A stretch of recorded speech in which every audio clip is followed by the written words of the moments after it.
Здравствуйте все! Добро пожаловать на канал Магия Песка. Дорогие мои зрители, гости, подписчики, всех вас хочу поблагодарить за ваши лайки, за ваши комментарии, за ваши донаты. Земной вам поклон. Тема сегодняшней цыпочки звучит так. Что вас ждет на будущей неделе? Что по судьбе? Какими будут для вас следующие 7 дней? Если вам тема эта интересна, пожалуйста, настраивайтесь, подумайте о себе.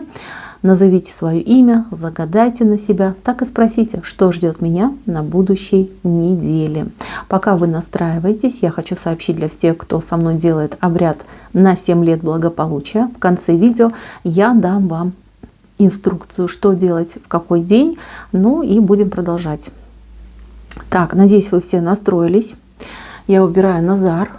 Прошу высшие силы дать мне возможность ответить на все ваши вопросы и послать для вас только самую важную, самую нужную и полезную информацию. Пусть высшие силы ведут моими руками, пусть откроют то, что сейчас скрыто. Страстно желаю слышать. Так, дороги вам выходят. Дорог много будет. Активная неделя. Поездки, дороги, посещение каких-то мест, учреждений. Вот всю неделю будете туда-сюда кататься, ходить, бегать, да, но кто на что гораст. Дорог очень много, действительно много, как-то вот непомерно даже, да, с обычным стандартным ритмом жизни. Но тем не менее, дороги у вас вышли открытые, каких-то вот перепонов, барьеров я не вижу. Единственное, что можете уставать, ну понятно, что такие физические нагрузки, еще сопряженные с эмоциональным состоянием, могут давать о себе знать. Поэтому, мои милые, берегите себя, берегите свои ножки, пожалуйста, комфортная обувь, давайте передышки своим ногам. Если у вас особенно там проблемы с этим, да, то есть у людей часто такое бывает, там и варикоз может быть, там с суставами проблемы, там грыжи, не дай бог, да. Поберегите, давайте отдых, давайте передышку, возможно, какие-то медикаменты принимать, да, либо там крема успокаивающие, ванночки для ног. Это должно быть, чтобы к концу недели вы все-таки на ножках были, да, а не ходили там, прихрамывали. Не дай бог, конечно. В этом случае вот прям берегите себя. Так, из положительного, ну, в принципе, что задумали, какие вот планы у вас есть, либо какие-то задачки будут по ходу у нас появляться, вы совсем справитесь. Мало того, вот смотрите, у вас в левой стороне неожиданно вот такой высокий, сильный человек появляется. Он идет как глашатый, видите? И этот человек, окажет вам помощь, окажет вам протекцию. Благодаря участию этого человека очень многое добьетесь, очень многого добьетесь, очень многое решите. Идет он слева, то есть вы не ждете помощи от этого человека. Возможно, вы знаете этого человека, но не надеетесь. А кому-то предстоит с этим человеком и встретиться, и заручиться помощью, поддержкой от этого человека, и, конечно же, ее получить. Человек высокого положения, высокого ранга, может быть постарше, чем вы возрастом, а может быть, в принципе, знаете, как по статусу, да, по вот этой социальной линеечке, так повыше, чем вы стоите. У него есть и знания, и опыт, и еще какие-то рычаги давления, да, то есть власть какая-то в руках у него сконцентрирована.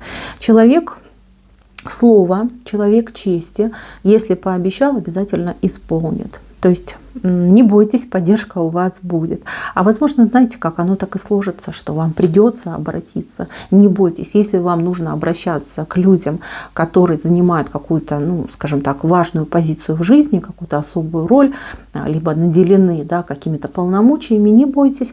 Человек хоть и слева выходит, но он идет глашатым. То есть человек будет гласить для вас благие вести, либо совершать для вас благие поступки. То есть бояться здесь нечего. Так, две луны говорят нам о том, что интуиция у вас попрет. Где-то вот со среды вы будете ощущать какие-то странные мысли у вас будут. Сны могут быть очень яркие, прям такие, знаете, там тютелька в тютельку исполняться, либо вот прям сон несет с собой какое-то предчувствие, да, либо какое-то ощущение. То есть потом в жизни, повседневной жизни вы будете с этим обязательно встречаться. У кого-то, кстати, отыграется как встреча с человеком, который обладает магией, либо какими-то вот экстрасенсорными способностями. Встреча это будет абсолютно не случайно. Этот человек вам либо поможет в каком-то вопросе, либо даст вам какой-то невероятно ценный совет, благодаря которому вы сможете облегчить свою ситуацию, ну, либо избавиться, да, от каких-то отягощений. То есть у вас эта неделька вот идет еще магией пропитана. Крайне редко такие ситуации у нас выходят на общих гаданиях, но, значит, милые, пришло время экстрасенсорным способностям проявить себя. Так, предчувствие, вот предчувствию своему доверяйте. Вот что чувствуете, так оно и будет. Доверяйте. Вот серьезно вам говорю, не пожалеете. Угу. Семейные отношения. Но по семейным отношениям, кто в семье, кто в браке, возможно какое-то недопонимание. Это не критично, да, в семьях так бывает. Любятся, мирятся, ссорятся, ругаются. Это бывает, это нормально, это естественные процессы. Возможно, будут какие-то претензии ваши к вашему партнеру. Вот кто меня смотрит, мужчины, женщины, вот к партнеру будут претензии. Какого характера? Скорее всего, материального. Либо там за деньги будете спрашивать, либо за, может быть, даже помощь, либо отношения, да, то что-то вот вас будет волновать. Вы будете пытаться донести вот свою претензию, да, свое видение этой ситуации своему партнеру. Значит, не переусердствуйте, об этом я прошу. Аргументы, сухие факты, то, что... Ну вот, знаете, вот монолит, да, вот не подойдешь, да, вот оно есть как есть. Идти на эмоции, на поводу у эмоций, стараться вот прям там за все высказать, да, там припомнить то, что было там 100 лет назад, вот этого делать ни в коем случае не надо. Ваш партнер и так будет чувствовать, что он перед вами в чем-то виноват, да, что вы правы. Возможно, не у всех партнеры такие сознательные, осознанные, да, которые могут сказать: да-да-да, милая, дорогая, либо милый, дорогой, все верно, все в точку, исправлюсь, да, все буду делать как надо. Нет, не у всех так отыграется. Просто если вы будете переходить прям на личное, то есть цеплять за какие-то личные характеристики, то человек может действительно взбрыкнуть, и тут уже, знаете, как ком начнет расти, потом эта лавина пойдет. Зачем вам это нужно? Вам это совершенно ни к чему. Поэтому, мои хорошие, конечно, нужно свою точку зрения высказать, особенно если она справедливая. И если человек что-то делает не так, то на это нужно указать. Но переходить на личное, пытаться там как-то побольнее, да, там задеть, подножку поставить, так делать не надо. Это ни к чему хорошему не приведет.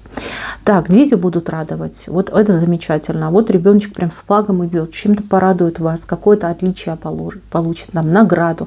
Если участвует в каких-то конкурсах, то есть займет призовое место. Если занимается спортом, то же самое. Будут какие-то вот отличия идти вашему ребенку. Там учитель позвонит, педагог скажет: а ваш ребенок молодец, лучше всех контрольную написал, да, либо что-то там креативил, да, вот интересно будет. Будете гордиться своим ребенком, не забудьте ребеночка своего мотивировать, сказать: вот, сыночек, либо доченька, какой же ты у меня замечательный, да, какая же ты у меня молодчиночка, давайте там подарочек сделаю, да, то есть либо похвалить от души, либо вот подарочек обязательно сделать, если, конечно, есть возможность. Вот, но вот не пропускайте этот момент, вот мотивация, она очень нужна. Дальше, мои милые. Тут соседи выходят, причем соседи как-то будут вас удивлять в каком-то виде, да, либо даже шокировать. Что-то будет происходить у ваших соседей, либо какое-то поведение, либо наоборот, да, там соседи себя плохо вели, а тут раз как мышки сидят, вас не беспокоят, либо наоборот, да, вдруг решат погулять, да, там какую-то гуляночку устроить. Вы, пожалуйста, потерпите, потому что конфликты на этой неделе, они какие-то вот прям, знаете, рискуют вот из малого, да, вот из малой искорки превратиться в огромное пламя. Соседей мы не выбираем, к сожалению, нет такой опции, нет такой возможности, но и враждовать с соседями не стоит. Но попробуйте, да, ну, даже не с соседями найти компромисс, а с самим собой, да, сама собой найдите компромисс, ну, потерпите вот это странное поведение, не реагируйте, вам же лучше будет. Вот. Это не у всех отыграется, но вот у кого отыграется, лучше вот прям, как, знаете, глаза закройте и ладно, пусть делают, что хотят, главное, чтобы не каждый день, да. Вот по такому правилу пойдите. Дальше, мои хорошие, у кого-то предложение идет, предложение, прям кольцо выходит. И это кольцо даже, вот смотрите, как обручальное идет. Это не помолвочное кольцо. Кто-то на этой неделе обязательно получит предложение от любимого человека. А кто-то получит подарок, колечко. Готовьтесь, это причем случится в первой половине недели, как-то неожиданно все это произойдет. Для вас это будет крайне неожиданно, а вот для мужчины он готовится. Готовится и уже готовится не первый день. То есть он как-то вот прям так обыграет, там и романтику строит, либо, знаете, вот прям сюрприз идет. Мужчина готовит сюрприз. Для тех, кто давно уже в браке, и у вас все уже устаканилось в этом плане, тоже мужчина может расщедриться на какой-то вот прям подарочек для вас. Может быть и не кольцо, может быть что-то вот прям купит там, ну, там, не знаю, купит там цветы вкусненькое, может быть какую-то вещь вам купит. Что-то вот именно для вас, чтобы вас там порадовать, да, удивить вас. Так, для тех, кто у меня просто общается, встречается, скорее всего, у вас будет продолжительный разговор по поводу вашего будущего. Ну вот как вы видите семью, какую вы семью хотите. То есть будете углубленно общаться на эту тему.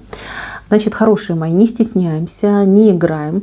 А вот как вы видите, так честно и говорите. Потому что ваша честность в этом самом разговоре сыграет очень большую роль. То есть человек ваш, вот, любимый, да, он немножечко в напряжении. В напряжении он не знает, как вы среагируете, не знает, как вы там представляете будущую жизнь, семью. И для него будет большим сюрпризом, небольшой неожиданностью, вот если он узнает вашу позицию. То есть где-то, я так понимаю, что позиции у вас равные, потому что вы все-таки идете на одной чаше весов. Вот. Это, кстати, подстегнет этого человека на более решительные шаги в вашу сторону, на укрепление ваших отношений. Так, еще из важного, ну вот прям по здоровью кто-то переживает за свое здоровье. Но я вас предупредила, у вас больше риск идет вот ноги, суставы из-за большой нагрузки. Если вы занимаетесь спортом, либо вы решили заниматься спортом, пока на начальных этапах, да, либо в принципе на этой неделе лучше вот обходить велотренажеры, там, беговые дорожки. То есть не перегружайте свой позвоночник, не перегружайте свои ноги. Почему-то вот ноги именно идут каким-то проблемным местом. Я, конечно, попытаюсь со своей стороны это все запечатать, и чтобы это у вас не сбылось, не случилось. Но, тем не менее, я вас предупредила. Берегите свои ноги. Так, спортом, конечно, надо заниматься, но дозированно и в меру. Понимаете? Вот важно. Так, по левой стороне у меня здесь прям какой-то самолет летит. Это даже не птица, это какой-то самолет. Вернее, он даже не летит, а улетает. Какие-то новости, сообщение, информация будет не получена. Не получена информация негативного характера, информация деструктивная, то есть она до вас не дойдет. А потом уже вы узнаете, что там что-то где-то было, приходило, вы там не прочитали, не увидели, но уже в тот момент информация потеряет свою актуальность. Если до кого-то эта информация таки долетит, просто старайтесь взять тайм-аут, да, какое-то время на подумать. Ситуация эта будет меняться, причем меняться диаметрально. То есть, да, черное и там раз перескочило на белое. То есть здесь не нужно вот все прям бросать, реагировать, истерить и какие-то действия в попыхах совершать. Этого ни в коем случае делать нельзя. Дождитесь прояснения, когда станут все ясные детали, когда эта информация полностью раскроется, либо эта новость будет вот прям со всеми деталями. Вот только тогда вы начинаете активно действовать. Запомните, суета и паника никому еще никогда не помогла. И никогда ни к чему хорошему суета и паника не приводит и не приводила. Помните об этом. Самое худшее, что вы можете для себя сделать, это паниковать. Паниковать, нервничать, суетиться, какие-то вот необдуманные действия совершать. Этого ни в коем случае делать нельзя. И вашим близким тоже об этом скажите, чтобы никто вот так себя не вел. Так, работа. На работе. Ну, на работе какое-то мнимое состояние отдыха, может быть, первые 2 дня, а потом, возможно, даже и аврал. Какие-то невероятные задачи вам будут ставить, чего-то прям требовать, да, всем и все в один момент нужно. Если вы работаете с клиентами, почему-то прям человекопоток нереальный пойдет к вам, вы будете смотреть и удивляться, как это там, да, там 2 дня никого не было, ну, я так утрированно говорю, а тут на тебе понеслось, и всем надо, все что-то хотят, с какими-то претензиями, с каким-то вот все спешат, да. Но, мои хорошие, это работа, да, работа на работе так иногда бывает. Не реагируйте, воспринимайте это как вот, ну, как шутка, да, вот как шутка. Действительно, какой-то как фильм снимают, понимаете, вы главная героиня. Вот такая у вас роль. Быть активной, быть быстрой, такой, знаете, пчелкой Майей. Туда-сюда полетала, все поделала, со всеми делами справилась. Тем более я вижу, что у вас все получится. Не позволяйте другим людям вас перегружать своими обязанностями. Потому что такие вот хитро сделанные люди будут пытаться к вам подползать, там, жаловаться, да, говорить, там, у меня проблемы, там голова болит, там еще что-то случилось, мне там раньше уйти надо. И будут пытаться на вас спихивать свой объем работы. Значит, вы так на них строго посмотрите, да, чтобы они назад отползали от вас, чтобы вот этого всего не было. Конечно, людям нужно помогать, коллегам нужно помогать. Это нормально, это похвально, это по-человечески. Но у вас и свои работы будут выше крыши. Поэтому, мои хорошие, все-таки старайтесь вот дозированно работать, да, не перегружайте себя, потому что у вас и дорог очень много выходит, еще какие-то дела у вас будут появляться помимо всего прочего, и вы просто можете выгореть. Зачем вам это нужно? Вам это совершенно не нужно.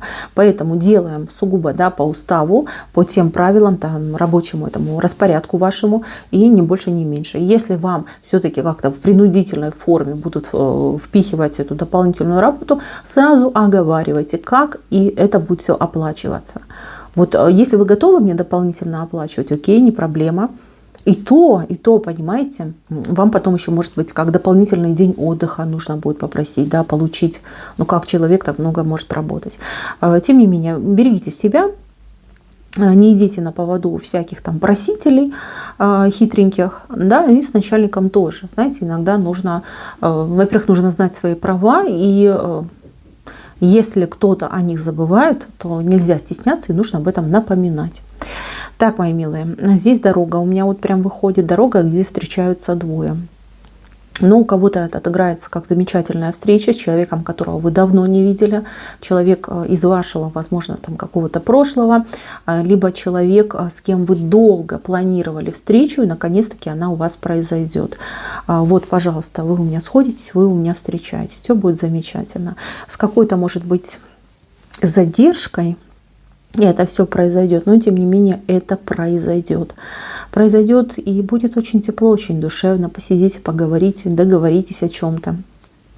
То есть вы не случайно встречаетесь, не случайно вот это все происходит с вами, вокруг вас.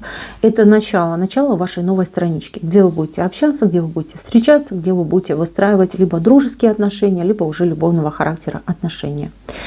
Так, на пороге родственники, причем родственница, это женщина не молодая. Ну вот как-то, знаете, без предупреждения, возможно, прям так нагрянет. С чем нагрянет, непонятно, но какой-то вот, знаете, то есть и причины особо не будет, и разговора особо не будет. Да? Вот я не могу сказать, что соскучилась, либо вы соскучились, либо что-то там важное, нужно. Нет, просто придет, посидит и уйдет. Если эта женщина ваша, например, скажем так, не совсем близкая родственница, будьте, пожалуйста, гостеприимны. Не надо там пытаться там немножечко, да, там, поторопить незваного гостя, проявите терпение, вам воздастся. Вот. Если, конечно, кто-то из ваших близких, если у вас есть какие-то дела, домашние дела, попросите тогда помочь, потому что я вижу, что у вас немножечко запара идет. У вас, мои хорошие, здесь знак Овна выходит.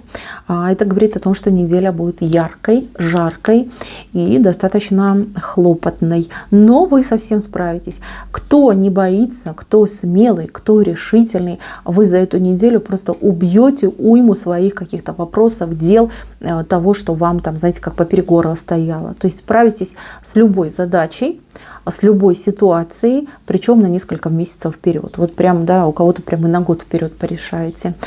Действительно, как, знаете, дедлайн у вас проходит по этой неделе. Очень много кто-то хвостиков своих подберет, да, избавиться от каких-то вот долгоиграющих ситуаций, а кто-то наоборот наработает себе на несколько, вот как я уже сказала, месяцев вперед вот такую почву, да, сделать, подготовит.